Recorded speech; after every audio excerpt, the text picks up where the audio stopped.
नमस्कार दोस्तों, मैं गुनाल आपका स्वागत करता हूं। ये हमारे मध्यकालीन इतिहास के सीरीज़ का 25वां वीडियो है और आज का टॉपिक है मुग़ल साम्राज्य का पतन।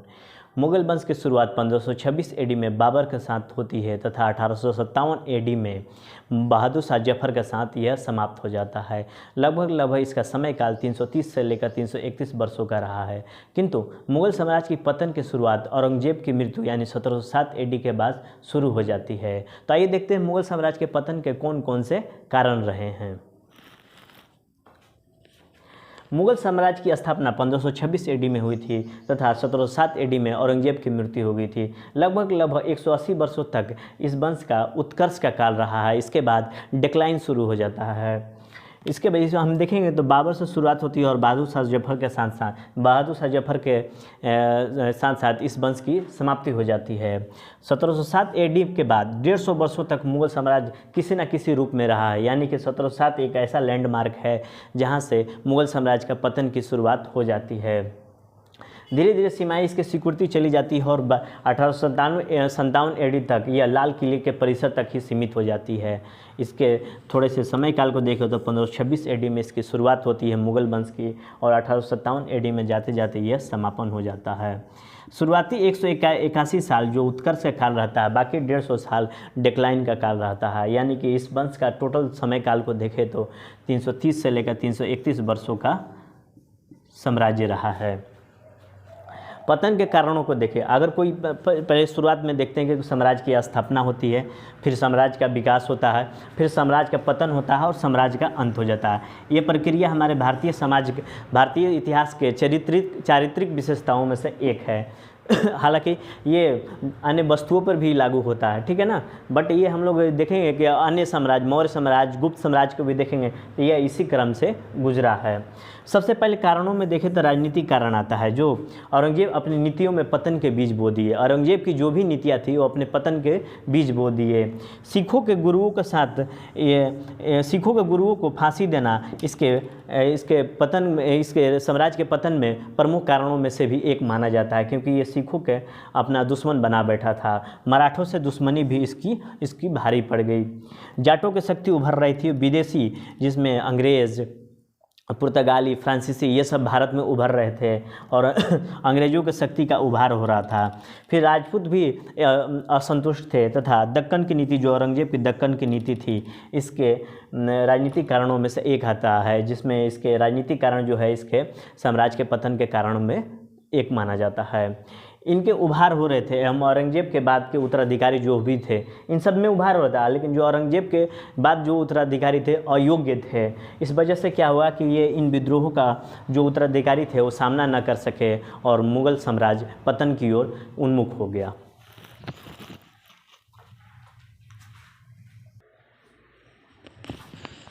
राजनीतिक कारणों में ही देखें तो औरंगजेब के 3 पुत्र थे। इसका दूसरा पुत्र Muazzam, second son of Aurangzeb, गद्दी पर बैठा। बहादुर शाह या शाह आलम के नाम से यह गद्दी पर बैठा।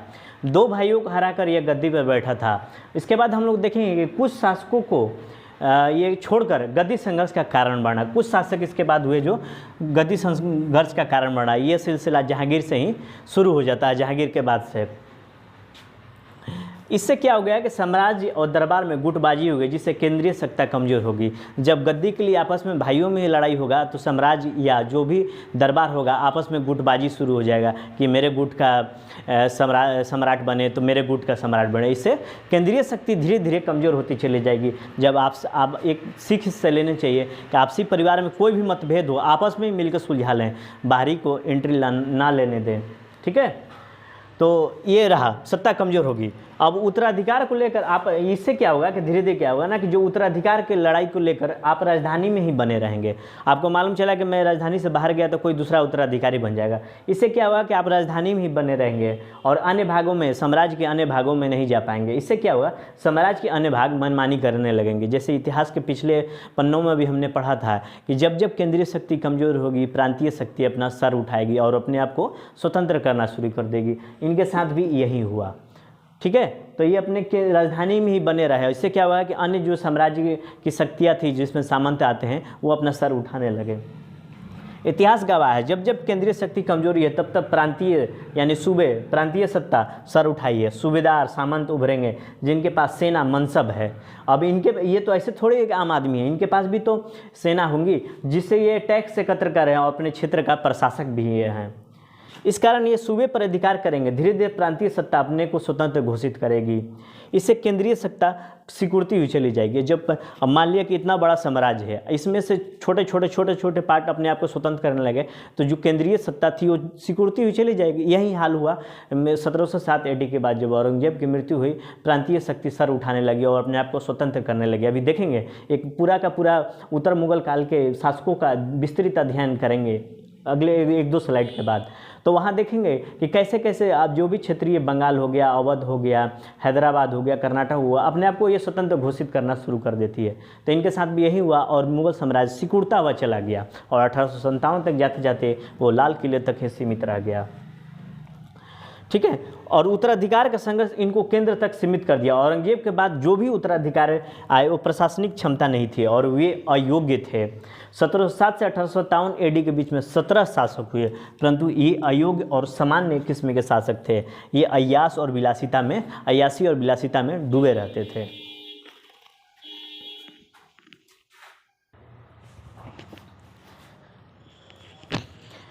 मुगल साम्राज्य के पतन के राजनीतिक कारणों में से देखें तो एक विदेशी आक्रमण होता है। औरंगजेब की मृत्यु के बाद 1739 AD में ईरान, जिसे फारस के नाम से भी जाना था, का शासक नादिर शाह भारत पर आक्रमण किया।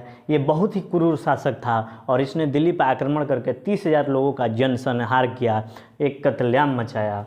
मुगल बुरी तरह से यहाँ पर हार गए। तो एक क्वेश्चन पूछा जाता है कि नादिर शाह के आक्रमण के समय मुगल सम्राट कौन था? तो मोहम्मद शाह थे। आप लोग याद कर लीजिए, एग्जाम में पूछा जाता है। मोहम्मद शाह युद्ध छोड़कर, क्षेत्र छोड़कर भाग गया, बाद में इसे सत्ता लौटा देगी, परंतु इस पराजय ने मुगल साम्राज्य को तोड़ कर रख दिया। इसकी प्रतिष्ठा भी खत्म होने लगी सामंत और जनता के बीच में।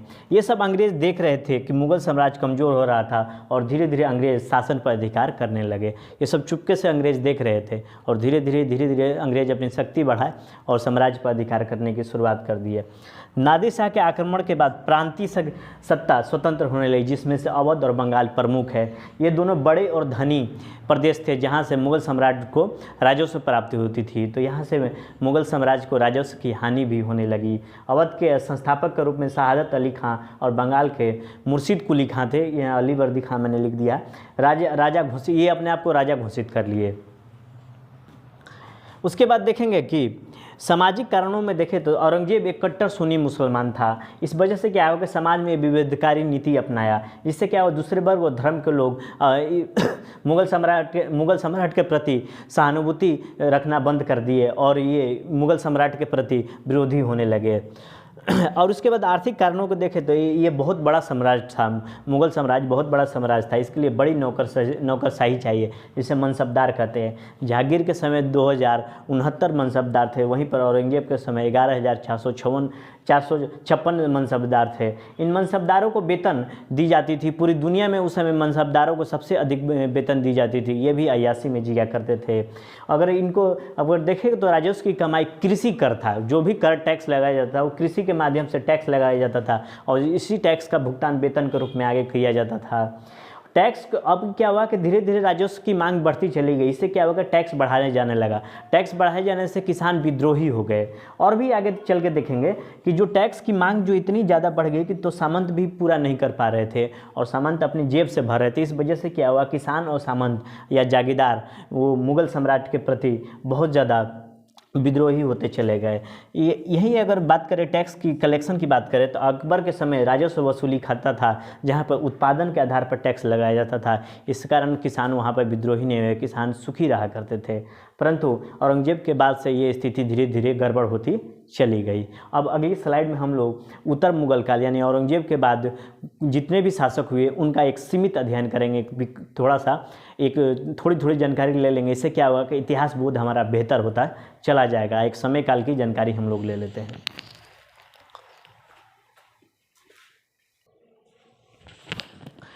मुगल साम्राज्य का एक मुगल वंश के जो भी लोग हैं, जो भी शासक हुए हैं, जो भी बादशाह, एक ग्लांस के तौर पे ले लेते हैं।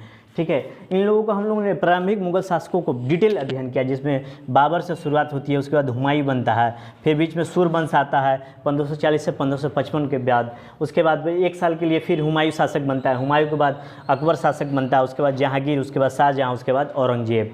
यहाँ तक मुगल साम्राज्य का उत्कर्ष का काल था, जो कि बाबर से शुरुआत होता है और अपना औरंगजेब तक पहुँचता है। ठीक है, तो ये शुरुआती मुगल शासक बोले जाते हैं। इसके बाद से मुगल साम्राज्य का पतन की शुरुआत हो जाती है और बहादुर शाह द्वितीय या बहादुर शाह जफर के साथ ही मुगल साम्राज्य का समापन हो जाता है। तो ये बहादुर शाह औरंगजेब के बाद जो भी शासक आए उसे उत्तर मुगल काल के शासक कहते हैं। इनके बारे में थोड़ी थोड़ी परिचयात्मक जानकारी ले लीजिए, यही इनफ है, एग्जाम में ज़्यादा पूछे नहीं जाते, जो भी पूछे जाते उसको मैंने शॉर्ट में बता दिया है। तो ये इंपॉर्टेंट है, आप लोग इसको माइंड में रखिए, इसके संबंध में बहुत सारी जानकारी है, अपने जितना हो सके प्राप्त कीजिए। अब इसके बारे में थोड़ा थोड़ा देख लेते हैं। उत्तर मुगल काल के शासकों में देखें तो औरंगजेब के 3 पुत्र होते हैं, मुअज्जम, आजम और कामबख्श। मुअज्जम यानी कि बहादुर शाह शासक बनता है औरंगजेब के बाद, जिसे बहादुर शाह प्रथम भी कहते हैं, जिसका समय काल 1707 से लेकर 1712 AD के बीच में होता है। मुअज्जम अपने 2 भाइयों जजाऊ का युद्ध और बीजापुर का युद्ध में जजाऊ जो आगरा में है आजम को हराता है और कामबख्श को बीजापुर में जो कि दक्षिण भारत में वहाँ हराकर शासक बनता है। उसके बाद इसने साहेब बेखबर की उपाधि धारण की तथा ये मिला कुछ कहें तो सहिष्णु शासक था। इसने राजपूत और मराठा के साथ अच्छा संबंध बनाया। इसके बाद अगला शासक होता है जहांगीर शाह, जिसका समय का 1712 से लेकर 1713 AD के बीच में होता है। मात्र 1 साल के शासक बनता है और कमज़ोर शासक होता है।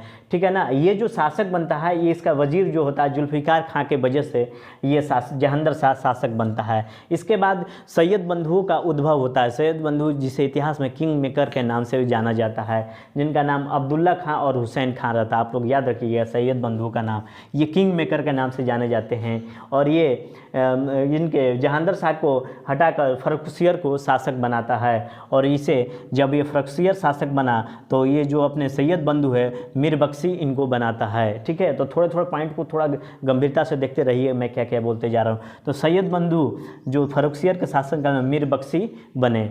ठीक है, उसके बाद देखेंगे कि जो फर्रुखसियर है जय सिंह को सवाई की उपाधि दी थी और 1717 में अंग्रेजों को शाही फरमान के माध्यम से बंगाल के क्षेत्र में फ्री ट्रेड माने कि मुक्त व्यापार की आदेश दिया था। उसके बाद इसी के काल में फर्रुखसियर काल में बंदा बहादुर जो सिखों के गुरु ना होकर नेता होते हैं, क्योंकि 10 गुरु के बाद उनके जो गुरुगन साहिब है वहीं गुरु का दर्जा उनके प्राप्त हो जाता है। उसके बाद उनके नेता होते हैं बंदा बहादुर, उनको फांसी दे दी जाती है। उसके बाद क्या होता है कि सैयद बंधु ने फर्रुखसियर की हत्या कराकर फिर उसके बाद मोहम्मद शाह को मतलब ये शासक बनाता है और उसके बाद सैयद बंधु ने इसकी हत्या करके 2 कठपुतली शासक रफ़ी उद दर्जात और रफ़ी उद दौला को शासक बनाता है, जो कि फरवरी 1719 में टीबी से मर जाता है और सितंबर 1719 में पेचिश से मर जाता है। इन दोनों सैयद बंधुओं ने इन दोनों को शासक बनवाया। तो देखिए ऊपर से चलते आ रहा है सैयद बंधुओं का शासक बनवाने का क्रम में। ठीक है, उसके बाद मोहम्मद शाह शासक बनता है सैयद बंधु के मदद से ही। और सैयद बंधु मोहम्मद शाह देख रहा था कि ऊपर के जितने भी लोगों को मरवाते चले आ रहे हैं सैयद बंधु, तो मोहम्मद शाह ने सबसे पहले सैयद बंधु को ही सफाई करवा दिया और इसके सैयद बंधु की यहाँ से कहानी समाप्त हो जाती है। मोहम्मद शाह के शासनकाल में ही अवध, बंगाल और हैदराबाद स्वतंत्र होते चले जाते हैं और इसे रंगीला बादशाह के नाम से भी जाना जाता है। एक क्वेश्चन बड़ा फेमस है जो मैंने पीछे पढ़ा चुका कि नादिर शाह के आक्रमण के समय भारत के दिल्ली पर शासक कौन था, तो मोहम्मद शाह था। याद कर लीजिएगा, मस्ट है। और इसके बाद क्या हुआ, नादिर शाह जिसे तख्ते हाउस जिसे हम लोग मयूर सिंहासन भी कहते हैं और कोहिनूर हीरा को ईरान लेकर चला गया। अहमद शाह उसके बाद शासक बनता है 1748 से 1754 में, जो कि इसी के काल में अहमद शाह अब्दाली का आक्रमण होता है। यह नादिर शाह के आक्रमण से और भारत में जो धन है उसके प्रति आकर्षित होते हुए ये भारत पर आक्रमण करता है और अहमद शाह अब्दाली आक्रमण करता है, जो कि ये भी ईरान का ही रहता है। तो अहमद शाह अब्दाली अहमद शाह के समय आया और नादिर शाह मोहम्मद शाह के समय आया। 2 क्वेश्चन यहाँ से बनता है। उसके बाद अहमद शाह के बाद आलमगीर द्वितीय शासक बनता है 1754 से लेकर 1758 में। इसी के काल में ही 1757 में प्लासी का युद्ध होता है। फिर उसके बाद शाह आलम द्वितीय शासक बनता है 1759 से लेकर 1806 AD के बीच में, जिसके इसी के समय बक्सर का युद्ध होता है और पानीपत का तृतीय युद्ध 1761 ईस्वी में होता है। ठीक है। उसके बाद अकबर द्वितीय शासक बनता है 1806 से लेकर 1857 में, और राजा राम मोहन राय को इसने ही इंग्लैंड भेजा था, ताकि उस समय अकबर द्वितीय का आर्थिक स्थिति खराब हो गया था, तो राजा राम मोहन राय ने अंग्रेजों से आग्रह करके इसके वेतन में वृद्धि करवाई थी। इस वजह से खुश होकर राजा राम मोहन राय को अकबर द्वितीय ने राजा की उपाधि दी। ये सब डिटेल में पढ़ेंगे आगे चलकर। उसके बाद अंतिम बहादुर शाह द्वितीय बहादुर शाह जफर होता है, जिसका समय काल 1837 से लेकर 1857 AD के बीच में होता है, और इन्हीं के काल में हमारा प्रथम स्वतंत्रता संग्राम होता है। और 1 नवंबर 1858 को विधिवत रूप से अंग्रेजी सत्ता ने मुगल सत्ता का समापन करा दिया, विधिवत रूप से शाही फरमान के माध्यम से। तो ये जो है एक परिचयात्मक जानकारी ले लीजिए, नाम ये रखने से क्या होगा कि इतिहास बोध बेहतर हो जाएगा। अब ये मैंने बता दिया कि ये कौन कौन से मुगल सम्राट थे। जब हम लोग डिटेल में पीछे से फिर से आकर पढ़ेंगे अंग्रेज़ों का आक्रमण, फिर उसके बाद बंगाल का उदय, फिर उसके बाद अवध का उदय, प्लासी युद्ध, ठीक है, बक्सर का युद्ध, तो उस समय ध्यान रहेगा कि कौन मुगल सम्राट थे। तो बस इतना ही काफ़ी था, बाकी थोड़ा सा इनका परिचयात्मक जानकारी ही इनफ है एग्जाम के दृष्टि से। यूपीएससी के एग्जाम में स्पेशली इन पर कोई क्वेश्चन पूछा नहीं जाता, अगर पूछा जाएगा ऑब्जेक्टिव तो इससे ज़्यादा बाहर नहीं पूछेगा। तो ये रहा अपना उत्तर मुगल काल, ठीक है। उसके बाद मुगल काल की कुछ और भी प्रशासनिक व्यवस्था, राजस्व व्यवस्था का हम लोग कल अध्ययन करेंगे। उसके बाद हमारा मध्यकाल समाप्त हो जाएगा, ठीक है। आज भर के लिए इतना ही। आपके सहयोग के लिए धन्यवाद। नमस्कार, जय हिंद।